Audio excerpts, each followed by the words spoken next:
Aujourd'hui, une vache d'azote philodendron. On appelle ça aussi chez nous fruit délicieux. Et on appelle ça aussi l'ananas du pauvre. Fruit délicieux, tout simplement, quand le fruit est mûr, trappe à lui ou mange à lui. Par contre, il faut qu'on l'aide manger. Si le fruit n'est pas vraiment mûr, mange à lui. Les riches en oxalate, il va provoquer l'œdème de quick. Mais après, si on prend son temps, quand lui est mature, mange à lui. Il y a un petit goût, on va dire, un peu d'ananas, mélangé avec un petit peu de banane, un petit peu de fruit de la passion. Franchement, le fruit est excellent. Alors, au début, quand il sort, on a la spate. L'inflorescence y sort. L'azote, il voit ce que nous appelons la spate. Le futur fruit est à l'intérieur ici. La spate va tomber. Le fruit, par la suite, lui va développer. Quand il arrive à maturité, il est vert, tout vert. Après, il devient un petit peu jaunâtre. Et après, il commence à mûrir au fur et à mesure pour le bout de par ici. Les petites cosses, ils tombent. Et après, doucement, comme nous va dire un peu comme une chia sur un épi de maïs. On prend la petite chia blanche, on mange à lui, ou on enlève les petits grains noirs là dessus, au moins il ne gratte pas haut. Et on peut manger à lui sans problème.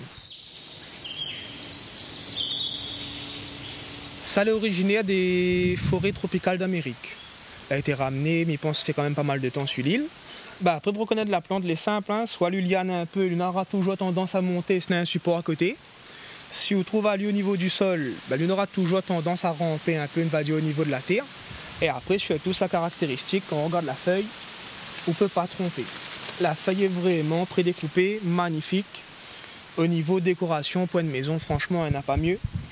Et après, particularité qu'on voit là, ça c'est une manière de protection naturelle dans son habitat naturel.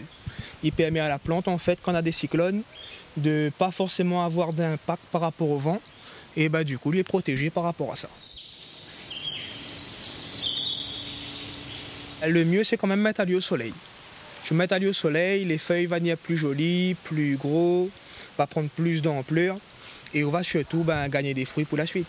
L'arrosage part en abondance. On peut arroser, mais il ne faut pas que les racines restent trempées dans de l'eau. De toute façon, les simples taux de racines qui restent dans de l'eau, n'est pas bon.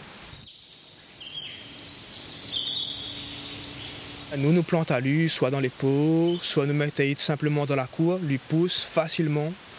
Et nous utilisons à lui surtout actuellement pour l'ornement. La feuille est jolie, prédécoupée.